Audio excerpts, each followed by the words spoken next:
सुंदरपुर नामक राज्य में अर्जुन वीर नाम के एक राजा रहते थे। राजा को अपनी सुंदरता और अधिक बल पर बहुत घमंड था, लेकिन राजा की प्रजा उनसे बहुत ही प्रसन्न रहती थी, क्योंकि राजा के कारण राज्य में चारों तरफ खुशहाली रहती थी। मंत्री जी, कहिए, राज्य का क्या हाल है? महाराज, राज्य का हाल बहुत अच्छा है और भला आपके होते हुए हमारे राज्य में कुछ बुरा हो सकता है? सही कहा आपने। जी महाराज। मंत्री जी, क्या मेरे जैसा सुंदर और अधिक शक्तिशाली राजा किसी राज्य में हो सकता है? बिल्कुल नहीं महाराज, आपके जैसा राजा किसी दूसरे राज्य में तो क्या, पूरे संसार में कहीं नहीं है। राजा मंत्री जी की बात सुनकर प्रसन्न हो जाते हैं और अपने कक्ष में चले जाते हैं। एक दिन राजा अपने महल के बगीचे में बैठकर अपने पालतू बंदर से बात कर रहे थे। कैसे हो चीकू तुम? मैं ठीक हूँ महाराज। बहुत दिन हो गए, तुम हमसे मिलने महल क्यों नहीं आए? क्योंकि मैं आपसे नाराज हूँ। लेकिन क्यों? क्योंकि महाराज 7 दिन पहले आपके महल में एक कन्या आई थी और उसको आपने अपमानित करके महल से निकाल दिया था। मुझे वो सब बिल्कुल अच्छा नहीं लगा। ओहो, तो ये बात है। अरे बुद्धू, तुमने देखा नहीं वह कन्या कितनी बदसूरत थी, और मुझे बदसूरत लोग बिल्कुल पसंद नहीं। अभी राजा बंदर से बात ही कर रहे थे कि तभी मंत्री जी उनके पास आते हैं। महाराज, आपने मुझे बुलाया? हाँ मंत्री जी, आज मैं राज्य का दौरा करना चाहता हूँ, इसलिए आप मेरे साथ चलने की तैयारी कीजिए। ठीक है महाराज, मैं अभी सारी तैयारी कराता हूँ। कुछ देर बाद राजा मंत्री जी के साथ राज्य के दौरे पर निकल जाते हैं। रास्ते में एक बदसूरत आदमी उनके पैर पकड़कर रोने लगता है। महाराज, मेरी मदद कीजिए। दूर हटो, दूर हटो। महाराज, मेरी मदद कीजिए, वरना हम मर जाएंगे। ठीक है, पहले दूर हटो। तुम्हें एक बार में बात समझ नहीं आती? महाराज से दूर हटकर बात करो। मंत्री जी, रहने दीजिए, आप भी क्या ऐसे बदसूरत लोगों को समझा रहे हैं? महाराज, ये आप क्या कह रहे हैं? दुष्ट, तेरी इतनी औकात कि तू मुझसे इस तरह बात करे? नहीं महाराज, मुझे माफ कर दीजिए। मैं तो सिर्फ आपके पास मदद मांगने आया हूँ। ठीक है, बताओ कैसी मदद चाहिए तुम्हें? महाराज, मेरा नाम मोहन है। मैं इस जंगल में अपने छोटे से परिवार के साथ एक टूटी फूटी झोपड़ी में रहता हूँ। तो तुम मुझसे क्या चाहते हो? महाराज, मेरे परिवार में सिर्फ मैं ही कमाने वाला हूँ और लोग मेरी बदसूरत शक्ल के कारण मुझे काम देने को तैयार नहीं। अच्छा, कहाँ है तुम्हारा परिवार? महाराज, बस थोड़ी दूर पर, उस नदी के किनारे। ठीक है, हमें वहाँ ले चलो, हम भी तो देखें कि तुम सच बोल रहे हो या झूठ। वो आदमी राजा और मंत्री को अपनी झोपड़ी के पास ले आता है। महाराज, ये रही मेरी छोटी सी झोपड़ी और ये रहा मेरा छोटा सा परिवार। अरे ये क्या, तुम्हारे परिवार में तो सब के सब बदसूरत हैं। महाराज, ऐसा मत कहिए, हम 2 दिनों से भूखे हैं। अगर आपने हमारी मदद नहीं की तो हम भूख से मर जाएंगे। अच्छा है, मर जाओ। महाराज, ये आप क्या कह रहे हैं?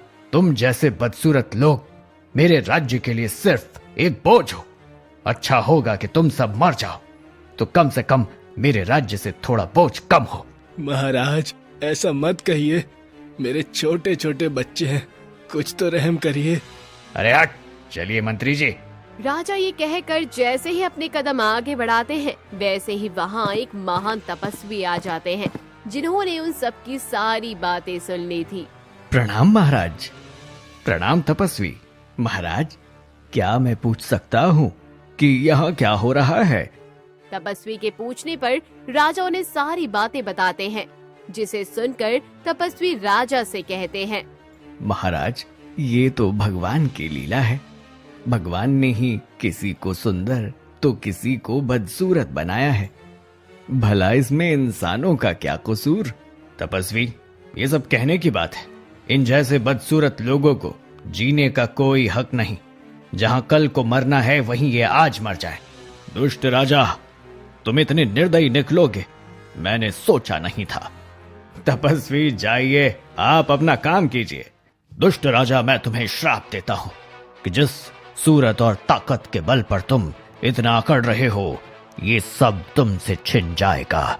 एक दिन तुम भी इनकी तरह बदसूरत हो जाओगे और तुम्हें खुद ये राज्य वाले स्वीकार नहीं करेंगे और तुम्हारा ये राजपाट सब कुछ मिट्टी में मिल जाएगा। जाओ जाओ, बहुत देखे हैं मैंने तुम्हारे जैसे ढोंगी तपस्वी। इतना कहकर राजा वहाँ से चले जाते हैं। दुष्ट राजा, देखना एक दिन तुम मेरे पास लौटकर जरूर आओगे। कुछ दिन बीत जाते हैं। एक दिन राजा अपने बंदर को खाना खिला रहे थे। चीकू, ये क्या? आजकल तुम खाना ठीक से क्यों नहीं खा रहे हो? पता नहीं महाराज, मेरा आजकल कुछ खाने का मन नहीं कर रहा है। ठीक है, तो आज मैं अपने हाथों से तुम्हें खाना खिलाऊंगा। इतना कहकर राजा अपने हाथों से बंदर को खाना खिलाने लगते हैं। खाना खाते समय बंदर उन्हें काट लेता है। उफ चीकू, ये तुमने क्या किया? तुमने मुझे क्यों काटा? क्षमा चाहूंगा महाराज, गलती से हो गया। चीकू की बात सुनकर राजा वहाँ से चले जाते हैं।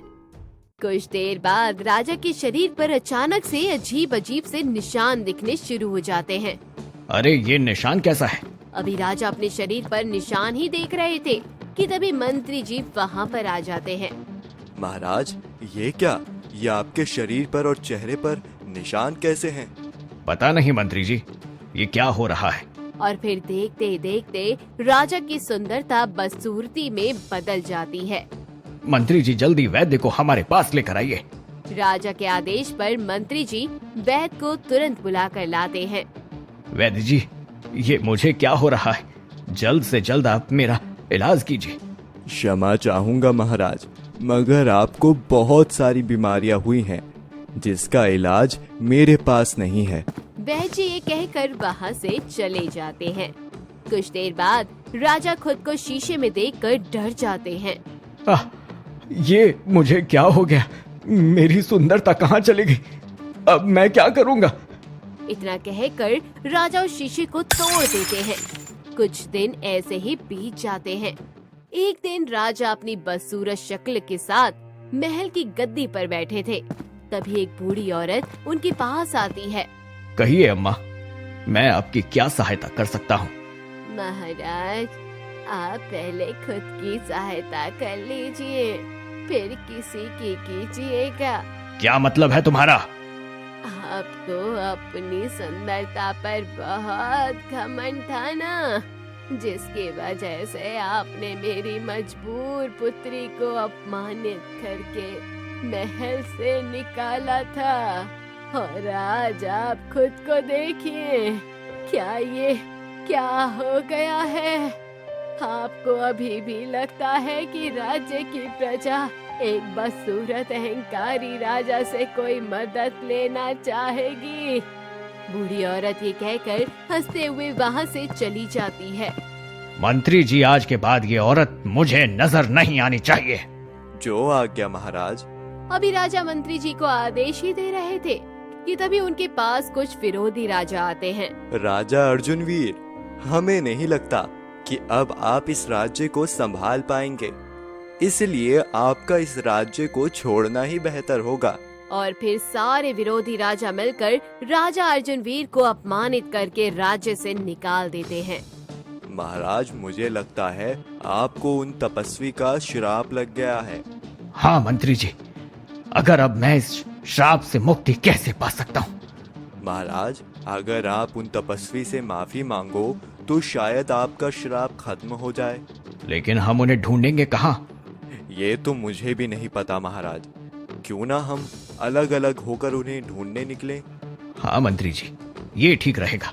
फिर राजा और मंत्री अलग अलग होकर तपस्वी को ढूंढने निकल जाते हैं। राजा राज्य में घूमते हैं, लेकिन तपस्वी उन्हें कहीं नहीं मिलते।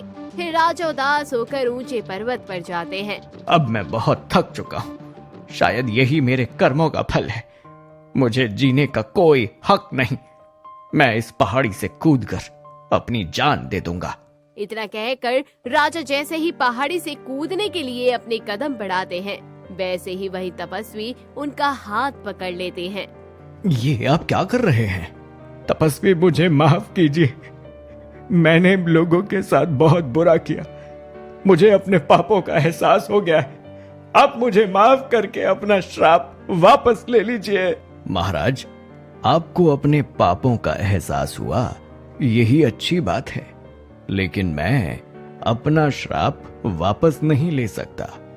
लेकिन हाँ, एक रास्ता है जिससे आप इस श्राप से मुक्त हो सकते हैं। कौन सा रास्ता तपस्वी? अगर कोई सुंदर कन्या आपके इसी रूप के साथ खुशी खुशी आपसे विवाह कर ले तो आप पहले जैसे हो जाएंगे।